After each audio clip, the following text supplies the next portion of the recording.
Bonjour à toutes et à tous. J'espère que vous allez bien, que vous avez passé un excellent week-end le week-end dernier et une excellente semaine depuis jeudi dernier.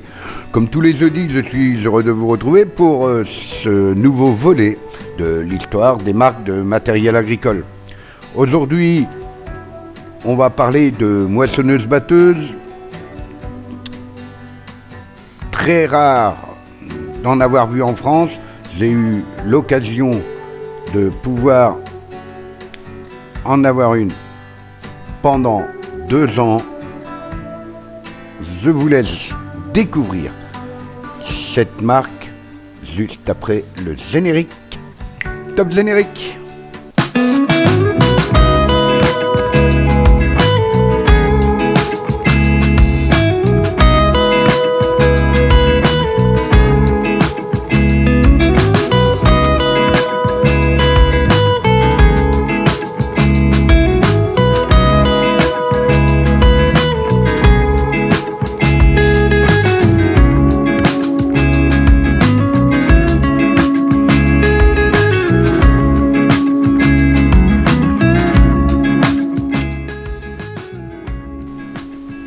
Tout d'abord, pour commencer, un grand merci à tous les nouveaux abonnés qui nous ont rejoints.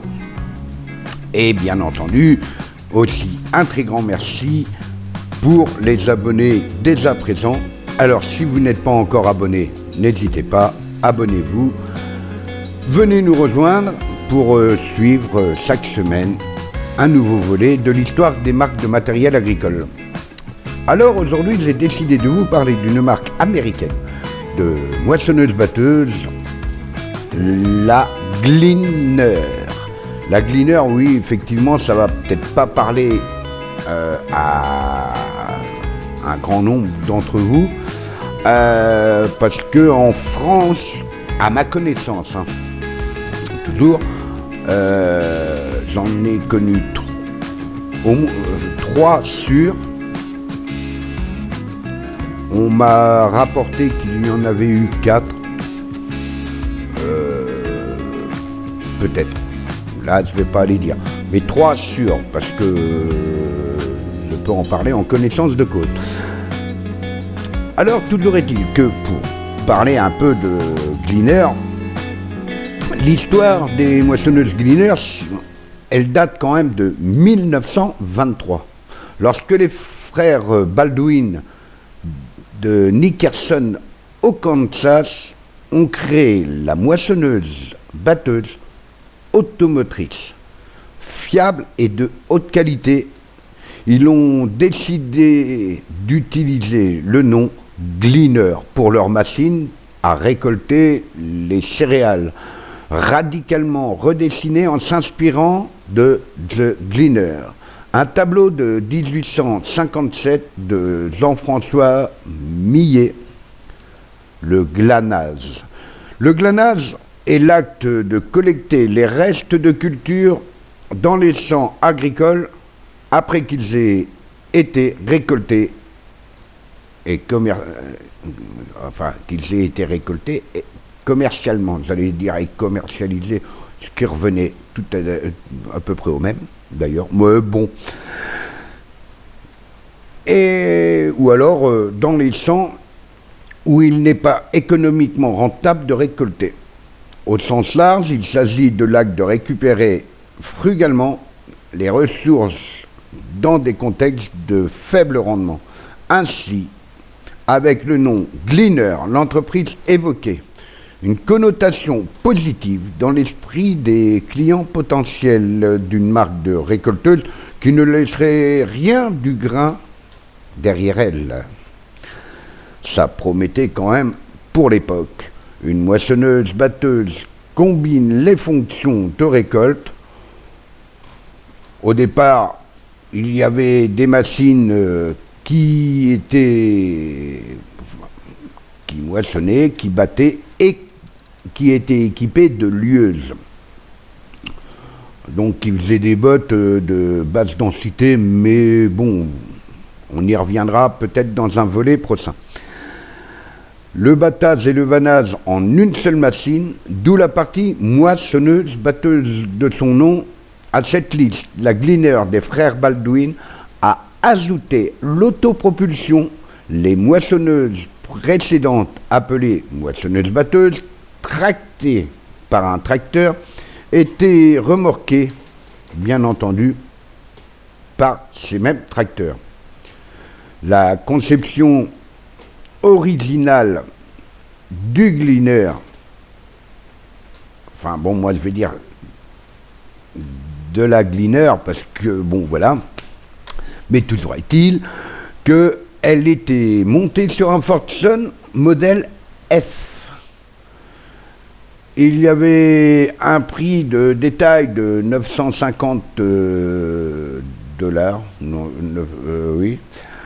Et elle fut fabriquée à l'usine de Nickerson.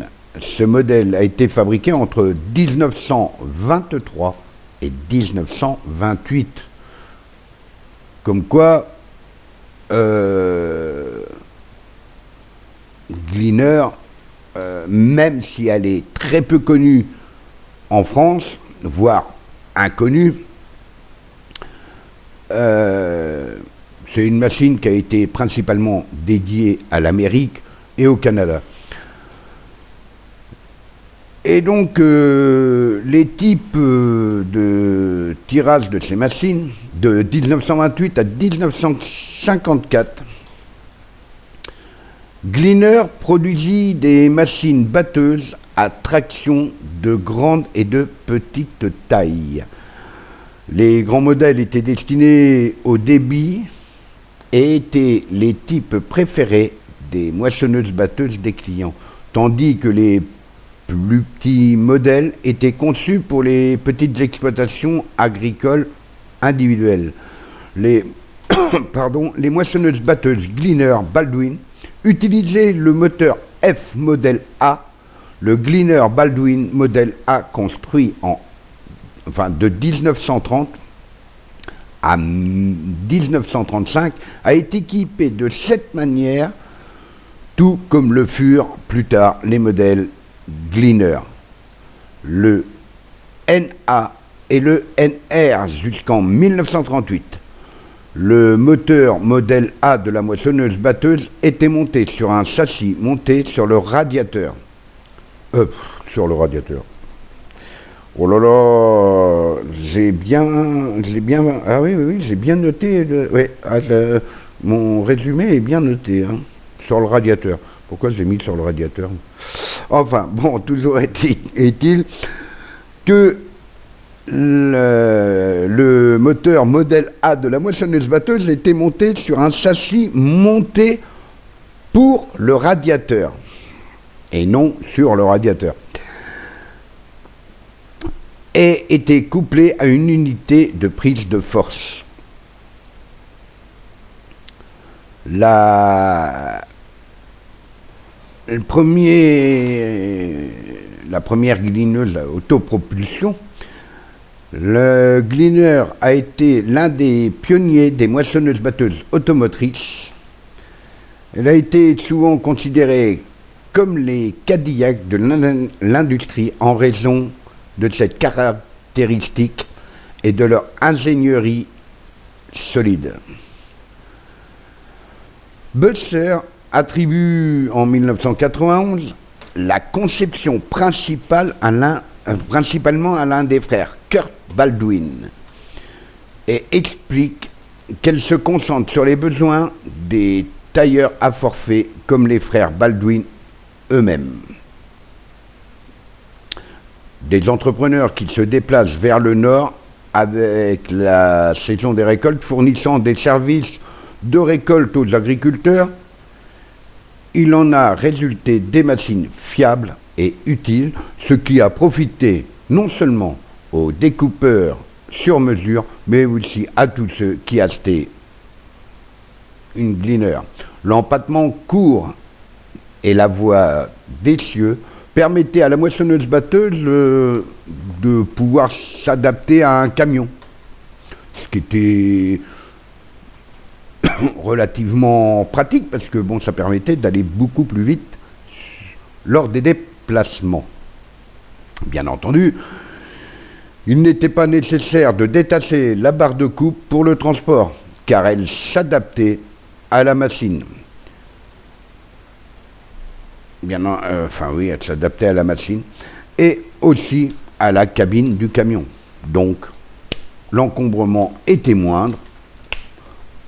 Que demander de mieux? Buster a déclaré, comme les découpeurs sur mesure ne savaient pas où se trouvait leur prochaine source d'approvisionnement en pièces, Baldwin a conçu sa moissonneuse-batteuse de manière à ce qu'elle n'ait pas besoin de pièces. Vous vous rendez compte? Construire une moissonneuse-batteuse en se disant, faut que je fasse une machine qui n'ait pas besoin de pièces détachées. Pour l'époque, ouais.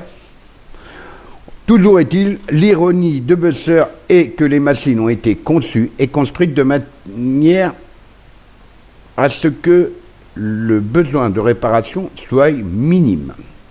Le cadre était comme un pont dans sa force. Les roulements ont été choisis en tenant compte de l'entretien, grand et de bonne qualité pour éviter les pannes, bien entendu, et de taille courante afin que l'opérateur puisse transporter un petit stock de pièces de rechange dans son camion et avoir la taille nécessaire lorsqu'un remplacement devenait nécessaire. La tôle extérieure du Gleaner a été galvanisée, zinguée, offrant une résistance supérieure aux intempéries, comme l'a dit Buster. Baldwin pensait que la plupart de ces moissonneuses-batteuses resteraient à l'extérieur. Les tempêtes de poussière du Texas et de l'Oklahoma ont une façon d'écailler la peinture des machines. En raison de la couleur argentée du zinc-gaz, la marque Gleaner a fini par avoir une couleur distinctive, tout comme Alice avait de l'orange perçant, IAS avait le rouge et John Deere, bien entendu, avait le vert. Bien que la tôle n'ait même pas de peinture, c'est vrai que c'est ce qu'il a distingué. En 1930, pendant la Grande Dépression, principalement en raison de l'effondrement de l'économie agricole et du Dutch Bowl, l'entreprise des frères Baldwin fait faillite dans les années 1930, alors que les ventes d'équipements chutent. William James Brace acquiert l'entreprise avec son gendre George Roland. Le duo, avec d'autres investisseurs, a ramené l'entreprise à la rentabilité et en est resté propriétaire jusqu'en 1955. Pendant la Seconde Guerre mondiale, l'usine a converti sa production en matériel de guerre. Pendant les années 40 et 50, à la fin des années 40 et au début des années 50, bien entendu, d'autres fabricants d'équipements agricoles offraient une concurrence accrue à Gleaner, ayant introduit leur propre version de moissonneuse-batteuse automotrice. En 1955, Alice Almer fit l'acquisition de Gleaner, ce qui représentait un renouveau commercial pour Gleaner avec le succès de la production et de la commercialisation de divers nouveaux modèles et technologies. Cela représentait également un grand gain pour Alice Almer. Alice était le leader du marché des moissonneuses-batteuses tractées. Avec sa gamme de moissonneuses-batteuses toute culture, l'acquisition de Gleaner signifiait qu'elle serait également un leader dans le domaine des machines automotrices et qu'elle posséderait deux des principales marques de moissonneuses-batteuses. La gamme Gleaner a augmenté et plus tard supplanté la ligne All-Crop Harvester. Et pendant bien des années, plusieurs années d'ailleurs, les bénéfices de Gleaner ont constitué la quasi-totalité des bénéfices d'Alice Almer. Vous vous rendez compte? Les moissonneuses Gleaner, c'est eux qui... C'est ces ventes qui permettaient à Alice Almer de faire énormément de bénéfices. Les glaneuses ont continué à être fabriquées dans la même usine à Independence, dans le Missouri, après l'acquisition. En 1960, au début de la fin de cette décennie, 8 modèles Gleaner différents ont été produits, ainsi que les premières variantes de machines Harry à chenilles et à flanc de colline de l'entreprise. À l'aube des années 1960, l'automoteur modèle C a été popularisé. Je vais y arriver. Vous inquiétez pas, je vais y arriver. Allez. Par les équipes de récolte personnalisées. Vous allez faire l'inverse avec personnalisé et popularisé. Car il pouvait être équipé d'une barre de coupe de grains de 14 à 20 pieds ou d'une tête de maïs à 4 ans. Ce modèle avait un cylindre de battage à l'avant de 40 pouces de large, un peu comme son prédécesseur, le modèle A, mais la zone de nettoyage du C a été doublée en taille afin de nettoyer le débit de grains accrus des cueilleurs plus larges. Le modèle C portait également les variantes spécialisées de CR pour la récolte du riz, CT qui était équipé de chenilles en acier pour les conditions très boueuses, et CH qui était la version à flanc de colline conçue pour être commercialisée auprès des céréaliers dans les régions du nord-ouest du Pacifique des États-Unis, ainsi connu sous le nom de Palouse. Entre 1970 et 1990, en 1979, Gleaner a lancé sa première moissonneuse batteuse rotative, la N6. Elle a également été rapidement suivie par la N5 et la N7.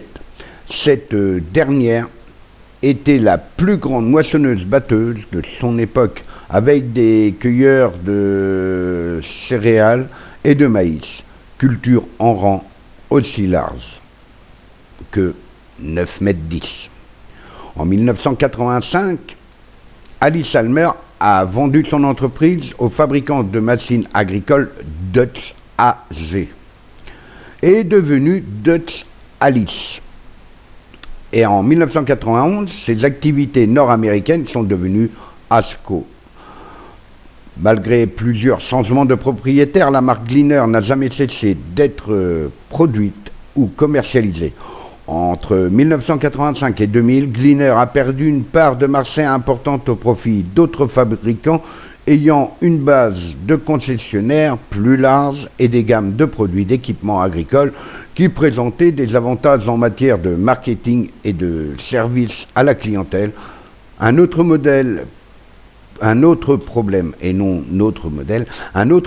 pour Gleaner était que certaines de leurs moissonneuses batteuses utilisaient le moteur Dutch refroidi par air, que j'ai bien connu d'ailleurs.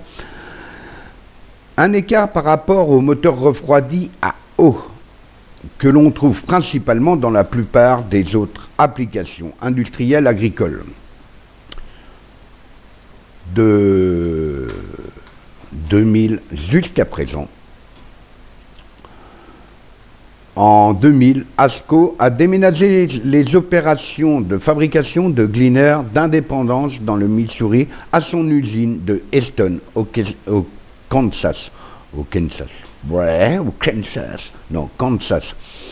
qui présentait des équipements et des technologies de fabrication modernisées. Elle a également centralisé les fonctions d'ingénierie et de la production en un seul endroit. L'usine de Easton se trouve à 35 000 à l'est de Nickerson, au Kansas, où les frères Baldwin ont lancé la société Gleaner en 1923. Pour la période de 2007 à 2010, Gleaner a proposé les modèles A5 et A6, et non l'autoroute A5 et l'autoroute A6. Hein. Bon, plus ça va, plus elles sont oiseuses. Hein. Je sais pas où je vais chercher toutes mes bêtises, mais franchement, ouais. Comme dirait Jean-Marie Moreau, bisous les filles. Bon, donc, revenons à nos moissonneuses-batteuses. Gleaner. Et donc, les modèles A5 et A6 dotés d'un processeur axial rotor plutôt que du rotor transversal caractéristique. Il s'agissait d'une manœuvre de marketing de la part d'Asco afin d'utiliser la force du nom Gleaner pour attirer de nouveaux clients vers la machine axiale qui a été plus produite au fur et à mesure que les séries Challenger 500X et Massey Ferguson 95 000, enfin XX. Hein. Se combine, la production de la série Gleaner a cessé après 2010 et les machines Challenger et Massey Ferguson ont changé leur production en 2017. Parmi les premières innovations introduites par la Gleaner, citons une tarière qui remplaçait les drapiers en toile, un cylindre de battage à barre râpe au lieu d'un arrangement à dents à pointe, et un cylindre à l'avant qui rapprochait le battage de la récolte. En 1972, Gleaner a été le premier fabricant à utiliser des commandes électro-hydrauliques, une innovation que d'autres entreprises n'ont proposée que près de 2 décennies plus tard. Gleaner a également été le premier de l'industrie à offrir un cueilleur à maïs de 12 rangs en 1979. Gleaner a également exploré l'utilisation de moteurs diesel turbocompressés avant la compétition. Et les archives de 1962 indiquent que le moteur turbo-diesel de 262 pouces cubes est disponible pour le modèle C. Une autre innovation de Gleaner a été une porte rosseuse pour protéger la machine des dommages dus aux pierres qu'elle pourrait ramasser lors de la récolte. Si une moissonneuse Gleaner insère une rosse, la porte de rosse s'ouvre simplement et laisse tomber la pierre au sol, évitant ainsi d'endommager le cylindre et les barres concaves, contrairement à d'autres machines dotées d'un piège à pierre que l'opérateur doit périodiquement nettoyer ou vider. Qui n'a pas connu le bac à pierre, hein, on se retrouvait... si on était propre, on n'y était pas longtemps. Enfin bon, toujours est-il que, voilà. Une première mondiale et qui l'ont créé la première moissonneuse-batteuse à rotor transversal de classe 8. C'est ce qui s'est produit lorsque Asco a lancé la nouvelle moissonneuse-batteuse de la série Gleaner S88 en 2014. Toujours au cours de cette année de fabrication, le moteur diesel 7 cylindres de 9,8 litres, construit par Asco Sisu, plus tard Asco Power, a été utilisé pour la première fois sur les modèles S78 et S88 en 2016 avec la sortie de la S9, une toute nouvelle cabine ainsi que la première utilisation d'une transmission hydrostatique Fly by Wire, Fly by Wire, enfin Wire, ouais, bon, toujours est-il que, voilà. Dans une moissonneuse-batteuse Gleaner, ce qui signifie que la propulsion de la machine, telle que contrôlée par l'opérateur, n'utilisait plus l'interface de câble direct et était ainsi désormais réalisée uniquement par retour d'informations électroniques dans un module de commande de transmission. En 2023, ASCO a célébré le 100e anniversaire de la moissonneuse-batteuse Gleaner, avec une peinture et des badges spéciaux en édition centenniale pour chaque moissonneuse-batteuse S9 produite à l'usine de Easton au Kansas. Aujourd'hui, les Gleaner sont toujours en production sous ASCO. La marque Gleaner est commercialisée en Amérique du Nord et en Amérique du Sud et en Australie, ainsi qu'au Canada. Les modèles actuellement disponibles à la vente utilisent toujours le rotor transversal qui a été introduit à l'origine en 1979.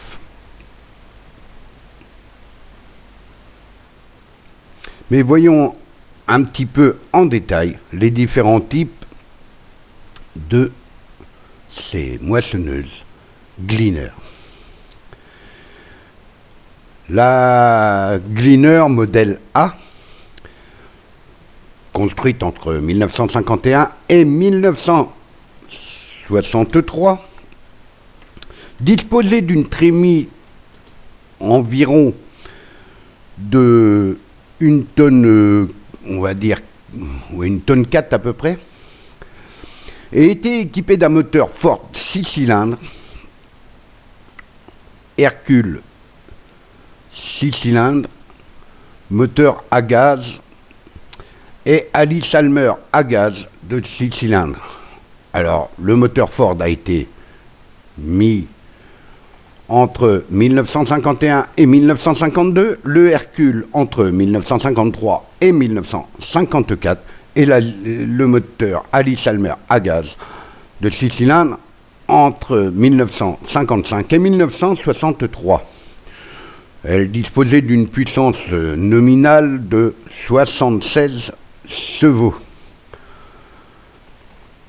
La Gleaner modèle T, construite en 1954, était une petite machine avec une trémie de entre 8 et 900 kg. Elle avait un moteur à essence Ford de 4 cylindres et développait 45 chevaux. La Gleaner AH Special Hillside de 1959 à 1961, qui elle aussi avait une trémie d'à peu près 1 tonne 4, 1 tonne 5, était équipée d'un moteur Alice Almer à gaz 6 cylindres qui développait 76 chevaux. La Gleaner modèle C de 1960 à 1963, qui elle avait une trémie de 1 tonne 6 à 1 tonne 7, était équipée d'un moteur Alice Almer à gaz 6 cylindres ou Alice Almer diesel 6 cylindres turbo compressé diesel, qui développait 93 chevaux, déjà pour l'époque, ce qui n'était pas négligeable. La Gleaner modèle E de 1962 à 1967, oh là là là là là là là, c'est dur, hein. Donc la Gleaner modèle E de 1962 à 1967, qui elle avait une trémie d'à peu près 1 tonne 2 approximativement, et qui était équipée d'un moteur Alice Almer gaz de 4 cylindres qui développait 63 chevaux. La Gleaner modèle C2 de 1964 à 1967, qui avait une trémie d'à peu près 2,5 tonnes, était équipé d'un moteur Alice-Almer gaz de 6 cylindres de 93 chevaux. La Gleaner A2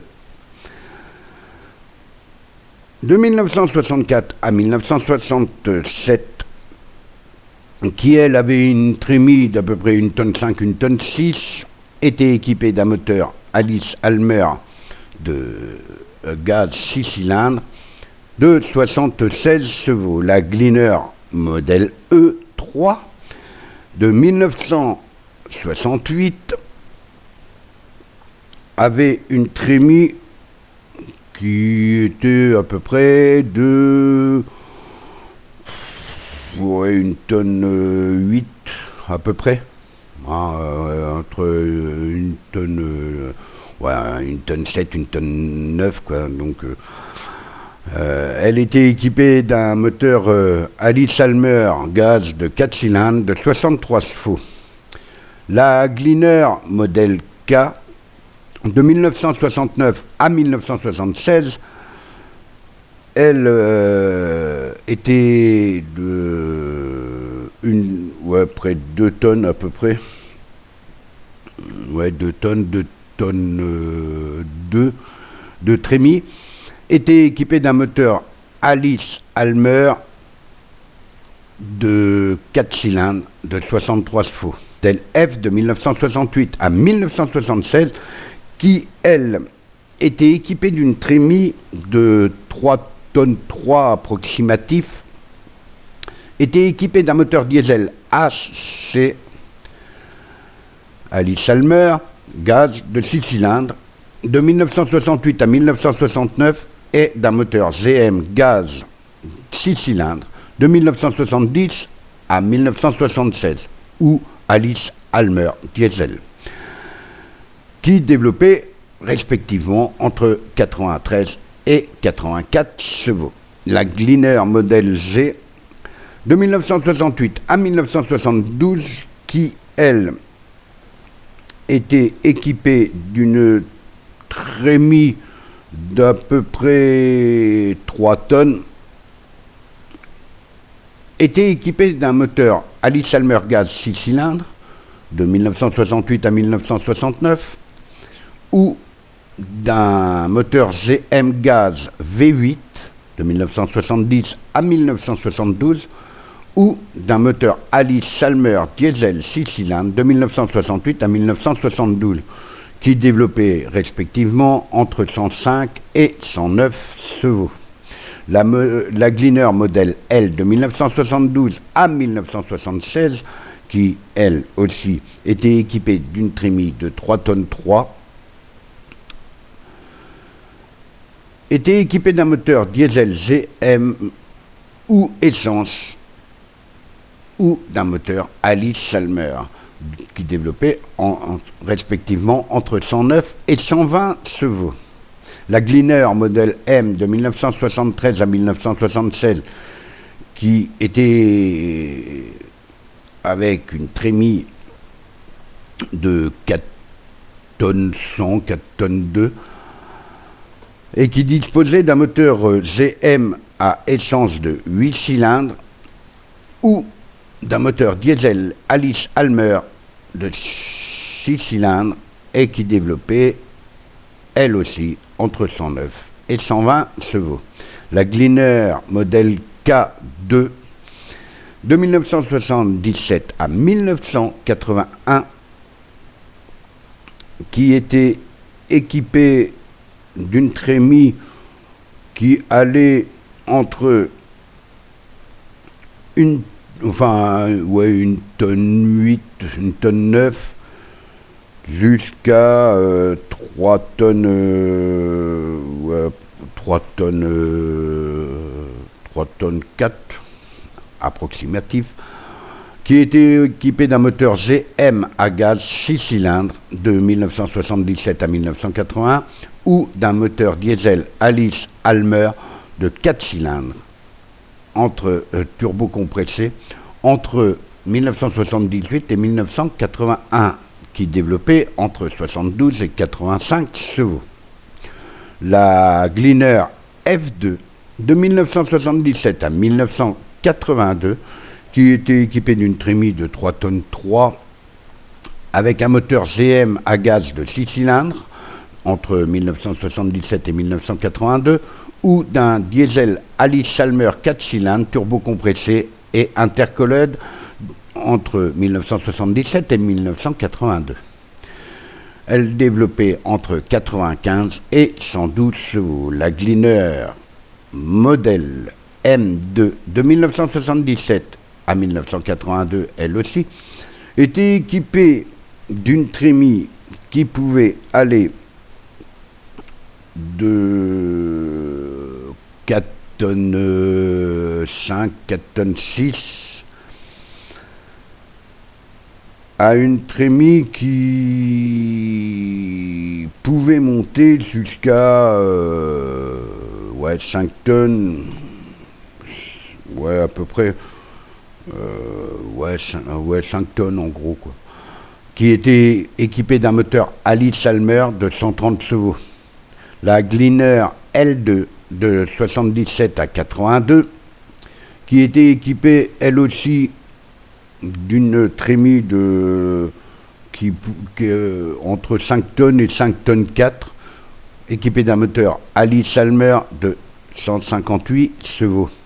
La Gleaner N comme Nicolas ou Nadine, N5 de 1978 à 1985, qui était équipée d'une trémie qui allait entre 5 tonnes 4 et 5 tonnes 5 avec un moteur Allis-Salmer de 190 chevaux. La N6 de 1978 à 1985, qui elle était équipée d'une trémie de 6 tonnes 5, 6 tonnes 6, qui était équipée d'un moteur Allis-Salmer de 240 chevaux. La Gleaner N7 de 1978 à 1985 était équipée d'une trémie de 8 tonnes 3, 8 tonnes 4 avec un moteur Allis-Salmer de 270 chevaux.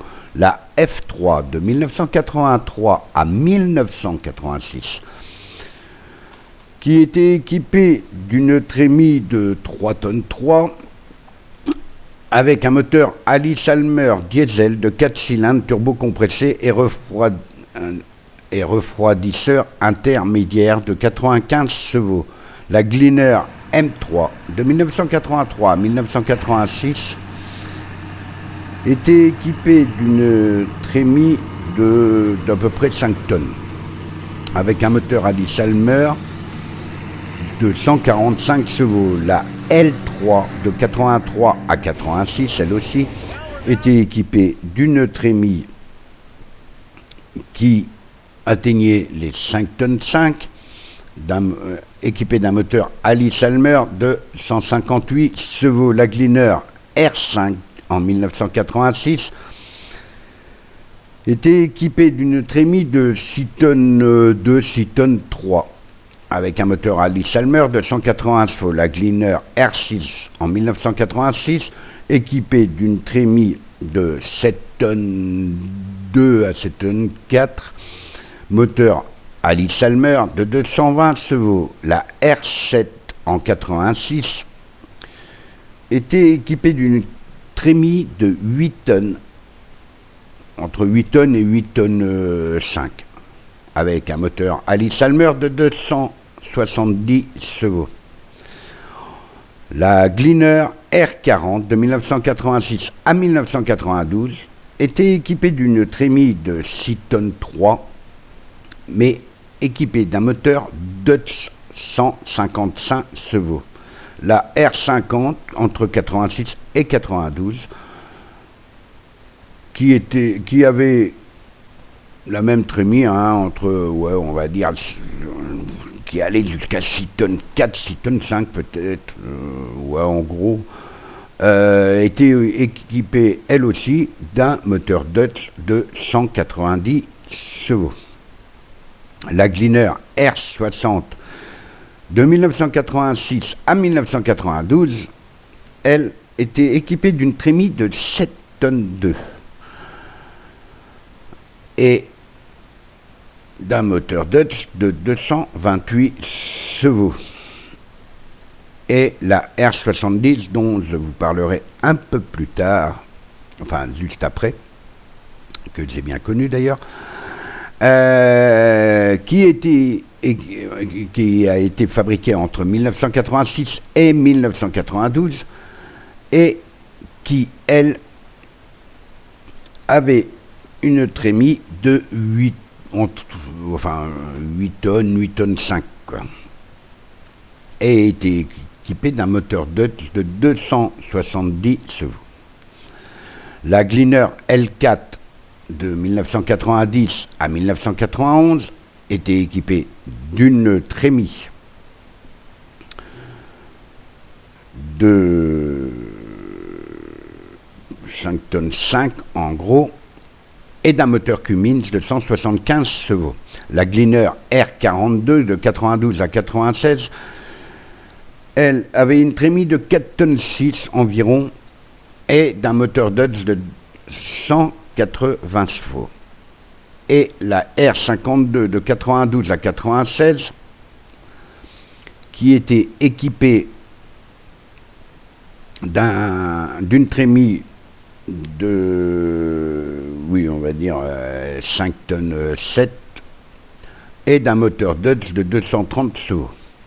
La R62 de 92 à 96, qui avait une trémie de 8 tonnes 3 en gros, et qui était équipée d'un moteur Dodge de 260 chevaux. Et la R72 de 92 à 1996, qui avait une trémie de 8 tonnes 5, elle aussi, qui était équipée d'un moteur Dodge de 300 chevaux. La Gleaner R42, entre 96 et 2002, qui avait une trémie de 4 tonnes 6, avec un moteur Cummins de 175 chevaux. La Gleaner R52 de 96 à 2002, qui était équipée d'une trémie à peu près de 6 tonnes, avec un moteur Cummins de 220 chevaux. La R62 de 1996 à 2002, qui était équipée d'une trémie de 8 tonnes 2 à peu près, avec un moteur Cummins de 260 chevaux. La Gleaner C62 de 96 à 2002, elle aussi équipée d'une trémie de 8 tonnes 2, 8 tonnes 3, avec un moteur Cummins de 260 chevaux. La R72 entre 96 et 2002, qui avait une trémie de 8 tonnes 9 tonnes à peu près, qui était équipée d'un moteur Cummins de 330 chevaux. La R55 de 2003 à 2006 était équipée d'une trémie qui allait jusqu'à 7 tonnes à peu près, d'un moteur Cummins de 230 chevaux. La R65 de 2003 à 2006 était équipée d'une trémie de 8 tonnes 2, 8 tonnes 3 avec un moteur Cummins de 300 chevaux. La R75 de 2003 à 2008 équipée d'une trémie de 9 tonnes à peu près avec un moteur Cummins de 350 chevaux. Quant à la Gleaner A85, qui fut fabriquée entre 2007 et 2008, avait une trémie qui pouvait recevoir à peu près 9 tonnes 6 et était équipée d'un moteur 4 de 459 chevaux. La A66, fabriquée entre 2008 et 2010, une trémie qui pouvait accueillir entre 8 tonnes 2 et 8 tonnes 3, était équipée d'un moteur ASCO de 300 chevaux. La A76, fabriquée entre les mêmes années, avait la même capacité de trémie et était équipée elle aussi d'un moteur ASCO de 350 chevaux. La Gleaner A86, fabriquée entre les mêmes années,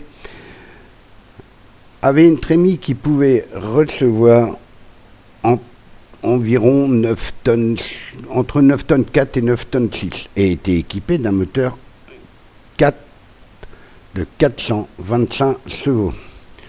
La S67, entre 2010 et 2012, accueillait une trémie qui pouvait contenir entre 10 tonnes 5 et 10 tonnes 7 et était équipée d'un moteur ASCO 84 tiers 4 de 314 chevaux. La S77, fabriquée entre les mêmes années 2010-2012, possédait la même trémie, le même moteur, sauf le nombre de chevaux qui évoluait et qui montait à 370 chevaux. La S68, entre 2013 et 2015, équipée d'une trémie de même capacité que les précédentes, équipée du même moteur, mais de 322 chevaux. La S78, entre 2013 et 2015, recevait la même trémie, le même moteur, mais qui était de 375, enfin le même moteur, donc un moteur ASCO 98 tiers 4 de 375 chevaux. La S88 de 2013 à 2015, toujours avec la même trémie, la même capacité de trémie, et le même moteur, sauf qu'il évoluait pour atteindre une puissance de 430 chevaux. La S96, qui fut fabriquée entre 2016 et 2024, avait la même capacité de trémie que les précédentes et était équipée d'un moteur ASCO tiers 4 de 322 chevaux. La Gleaner S97, entre 2016 et 2024, toujours équipée avec la même capacité de trémie, le moteur ASCO 98 tiers 4 de 375 chevaux. La S98, entre les mêmes années, 2016 et 2024, toujours avec la même capacité de trémie et le moteur ASCO 98 tiers 4 de 430 chevaux. La T61 de 2025, équipée d'une trémie pouvant accueillir entre 11 et 12 tonnes, équipée du moteur ASCO 84 tiers 4 de 322 chevaux. La T71, équipée de la même trémie, qui, elle, est équipée du moteur ASCO 98 tiers 4 de 375 chevaux. Et pour finir, la T81, toujours avec la même capacité de trémie, et le moteur ASCO 98 tiers 4 de 430 chevaux. Et voilà, c'était le récapitulatif de tous les types de Gleaner qui ont pu exister jusqu'à ce jour. Moi, pour la petite anecdote, façon de parler, j'ai eu l'occasion de pouvoir acquérir une R70. J'étais pas le seul. Il y avait un entrepreneur, si je ne m'abuse, si je ne dis pas de bêtises, qui se trouvait du côté de Meaux, je crois, enfin, toujours qui se trouvait en Seine-et-Marne, qui, lui, en avait deux. Il devait avoir la R60 et une R70. Pour ma part, moi, ça s'était trouvé que je parlais avec un commercial de ces Dutch Far. Et on parlait d'Axial Flow, et puis TR, et TF New Holland. Et il me fait, ces Dutch, il existe aussi la Dutch Alice Almer. Je dis, ah bon, je connais pas, parce que bon, j'avais acheté une Dutch Far quand j'avais décroché de la clientèle du côté de Châteauneuf-du-Pape, Pionin, Pierre Latte. Et donc on parlait comme ça, c'est une machine américaine. Je dis, ah bon, il fait, ouais, non, mais c'est une très bonne machine. Je dis, peut-être, je connais pas. Et donc, il me fait, si tu veux, il y a une ER70 en France. On peut te la mettre en démonstration si tu veux. Alors normalement la machine était là pour normalement 3 jours. Il devait l'avoir 3 jours en démonstration. Et au bout de 2 jours, il vient me voir, il me dit alors t'en penses quoi et tout. Je fais écoute, moi personnellement, je dis si elle est disponible, moi je la prends. Hein. Tu me fais la reprise sur l'autre machine et puis et donc l'affaire s'est faite et puis j'ai acheté la R70. Parce que bon, la Dutch Far que j'avais, le problème c'était que la coupe n'était pas assez large pour prendre 2 andins de colza andainé. Donc j'étais obligé de prendre l'andin en direct au convoyeur. La machine, elle bourrait. Donc, vu que c'était des courroies trapézoïdales, enfin, c'était 4 ou 6 courroies trapézoïdales, je ne sais plus, qui entraînaient le batteur. Alors bon, au bout d'un moment, il y en avait 1 ou 2 qui cassaient, donc il fallait tout changer. C'était cool, ça. Donc, sinon, c'était une bonne machine. Et donc c'est pour ça que j'avais acheté la R70. La coupe était beaucoup plus large vu que on était en 9 mètres à cette époque-là. Et ce qui permit d'acquérir encore plus de clientèle. Et donc, parce que bon, à cette époque-là, on tournait, dans les années, en 92, 92 et 93, oui, parce que la machine, elle est arrivée, elle était neuve. Et donc, pendant 2 ans, on tournait à 2 chauffeurs, un qui faisait le jour, un qui faisait la nuit. Donc, moi, généralement, je faisais la nuit et puis le salarié faisait le jour. Généralement, j'allais manger le soir et je reprenais la machine vers 21h, quoi. Et puis, je faisais l'entretien de la machine et donc après, sur le coup des 23h jusqu'à 8h du matin, je tournais toute la nuit. D'ailleurs, on ne pouvait même pas sortir de la machine parce que devant les phares de la machine, c'était noir de moustiques. Ils appellent ça par là-bas, ils appelaient ça, je sais pas s'ils les appellent toujours comme ça, les aoutas.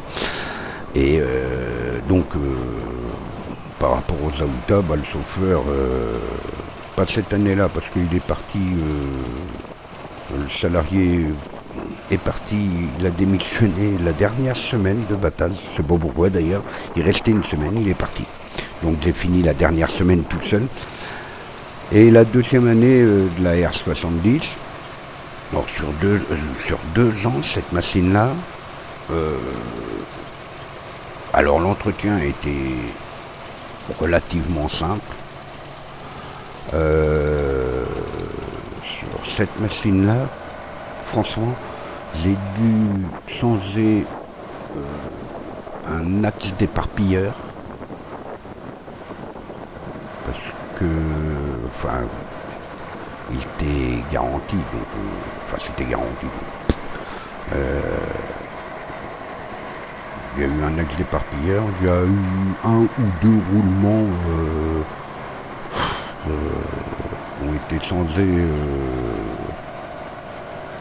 en intersaison. Mais bon, des grosses pannes, j'en ai pas eu. La machine n'a jamais été immobilisée pendant la moisson. Jamais, jamais, jamais. Et à tourner quand tu es à deux chauffeurs 24 heures sur 24, quand j'étais tout seul, ben, un petit peu moins quand même. Mais une machine, mais d'une fiabilité, mais exceptionnelle. Bon, c'est vrai que elle payait pas de mine. Hein, c'est vrai que bon, par rapport à une TR ou une TF qui avait une ligne plus ou moins, on va dire, élégante, ou même l'Axial Flow, franchement, une machine tout en galva, enfin moi ça m'avait surpris d'ailleurs, parce que moi je m'attendais à ce que ça soit une machine peinte quand je l'ai acheté, mais non, tout en galva. Par contre, une cabine, je crois que c'était la cabine à l'époque la plus spacieuse du marché. Et point de vue fatigue, on peut pas une très bonne visibilité. J'ai passé des heures sur cette machine, mais vraiment très très agréable, très très agréable. Même en journée après, parce que la deuxième année, le salarié que j'avais embauché est parti. Je me suis retrouvé 15 jours tout seul à ramer, quoi. Alors je faisais le jour, je faisais la nuit. Sauf que bon, vu que c'était par conteneur et par semi-remorque que le grain était transporté, le client stockait tout. Donc il venait à peu près 2 fois dans la journée, enfin par jour pour vider. C'est-à-dire qu'il y avait des conteneurs et puis des remorques de semis qui étaient là. Et donc, je vidais en bout de sang à l'arrêt, mais bon, c'était comme ça. Si bien que, je tournais généralement de 11h30, midi, jusqu'à 19h, 19h30, et tout était plein. Donc là, j'allais manger, j'allais manger, je faisais l'entretien pour la préparer pour la nuit, changement du filtre à air, graissage, l'entretien. Hein, la machine était soufflée intégralement. Et j'allais me reposer généralement jusqu'à 11h30, minuit. Et à minuit, je remontais sur la machine jusqu'à 7-8 heures du matin, quand les bennes étaient pleines. Et là, je faisais l'entretien. Et puis, j'allais prendre un petit déjeuner et je me reposais. Et c'était reparti après pour une nouvelle journée. Une nouvelle journée, quoi, quelque part. Et donc, pendant 15 jours, ça serait à l'heure actuelle, ça serait impossible. Après, s'ils n'aient pas gardé la R70, ce n'était pas par cause de fiabilité, ce n'était pas par cause de dire que c'était une mauvaise machine, loin de là. C'est que j'ai préféré mettre 2 moissonneuses, c'est-à-dire que j'avais acheté 2 Axial Flow, et ce qui me permettait d'avoir 2 machines qui puissent tourner. Donc c'était beaucoup moins fatigant, et puis on allait plus vite. parce que bon, généralement la moisson part, enfin bon, maintenant je ne vais pas dire, mais la moisson, on l'a commencé vers la dernière quinzaine de juin et on finissait entre le 10 et le 7 juillet. Et donc pendant 3-4 semaines, c'était intensif quand même. Et donc avec deux machines, ça allait beaucoup plus vite. Enfin voilà, et puis comme je vous disais, la R70 avait une cabine très spacieuse. Et puis ce que j'aimais bien, alors point de vue éclairage, à l'époque, aucune machine n'avait un éclairage comme la R70. N'avait un éclairage sur le tablier de coupe qui était phénoménal. Hein, franchement, même les Axial Flow que j'ai eu par la suite n'étaient pas aussi bonnes en éclairage. Hein.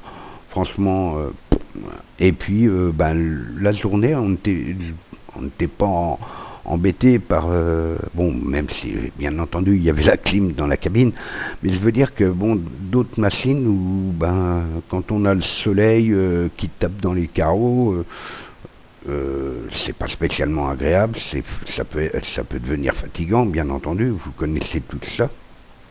Et avec la Gleaner, je ne connaissais pas ça. Non, il y avait, franchement, sur les côtés de la cabine, il y avait, on va dire, moi j'appelais ça deux ailes de requin, parce que, enfin deux ailes ou deux nageoires de requin, parce que ça partait de chaque côté, et ça faisait de l'ombre dans la cabine.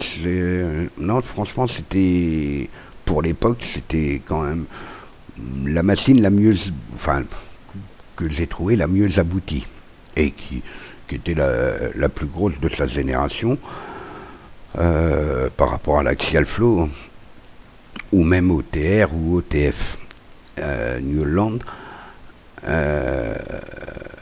Et voilà, hein, les souvenirs que j'en ai. Bon, cette machine-là est partie après dans les pays de l'Est. Parce que bon, le gros du problème que j'avais avec cette machine-là aussi, c'était que je pouvais pas la transférer, par exemple,